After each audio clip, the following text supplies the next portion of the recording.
की ज्या कलम 50 नुसार आम्हाला नोटीस दिली, ही नोटीस आम्हाला 12 तारखेला आली आणि 13 तारखेला सकाळी सकाळी आमची घरं मोडली। आम्ही कायद्याचा चांगल्या पद्धतीने अभ्यास केलेला आहे। 12 तारखेला आम्हाला नोटीस दिल्याबरोबर आम्ही ताबडतोब 2011च्या आधीच्या घरपट्ट्या, 2011च्या आधी आम्हाला असेसमेंट आणि जातीचे दाखले आणि सर्व डॉक्युमेंट आम्ही जमा करून सगळं तहसीलदारांकडे आम्ही दिलेले आहेत। कलम 50 नुसार जे आम्हाला नोटीस दिले तेच कलम 51 आणि 52 हे सांगतंय की नोटीस दिल्यानंतर किमान 1 महिन्याची वेळ दिली पाहिजे, ती अशासाठी की आम्ही पात्र आहोत की अपात्र आहोत यांच्यात सरकारमध्ये असलेले महसूल अधिकाऱ्यांनी, महसूल मंत्र्यांनी एक GR काढलेला आहे 13 मार्च 2025 ला की 1/1/2011च्या आधीची जी अतिक्रमण असतील ती नियमानुकूल केली पाहिजे।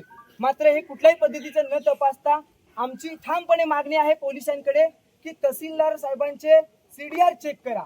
त्यांना 12 तारखेच्या रात्री कोणाकोणाचे फोन आले आणि कशा पद्धतीने त्यांच्यावर दबाव टाकण्यात आला आणि त्यांच्यावर कारवाई झाली पाहिजे। ह्याच्यामध्ये तहसीलदार असतील, प्रांत असतील, तलाठी असतील, पोलीस असतील, ह्या लोकांचा कोणताही दोष नाही, कारण ते हाजी की नोकरी आणि नाजी का घर अशा पद्धतीने काम करतायत। मात्र भारतीय जनता पक्ष त्यांच्यावर दबाव टाकून, प्रचंड दबाव टाकून आमची घरं मोडण्याचं काम केलं।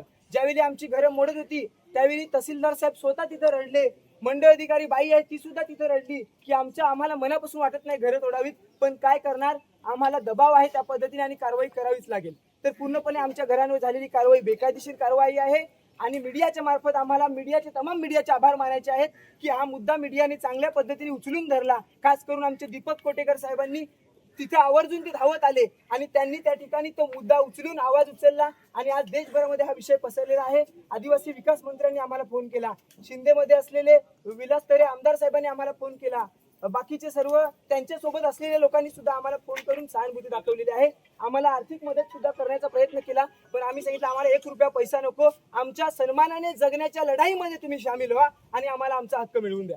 पण ही जी जागा आहे ती मच्छीमारांची सर्वे नंबर 56A ही 30 एकरचा प्लॉट आहे। 7/12 स्पष्टपणे लिहिलेलं आहे की कोळी समाजाला कायमस्वरूपी घरं बांधून राहण्यासाठी आरक्षित जमीन। आमचा एक कार्यकर्ता आहे कॉम्रेड अनिरुद्ध मेहर, हा 1979 पासून त्यांच्या कुटुंबाची तिथं 6 घरं होती आणि त्यांच्याकडे 1979 ला महसूल डिपार्टमेंटने नोटीस दिलेली होती। म्हणजे याचा अर्थ 1979 पासून तिथं अतिक्रमण आहे। 7/12 सांगतोय कोळी समाजाला घरं बांधून राहण्यासाठी आणि 1980चं अतिक्रमण असून सुद्धा त्यांना तोडलं तिथून।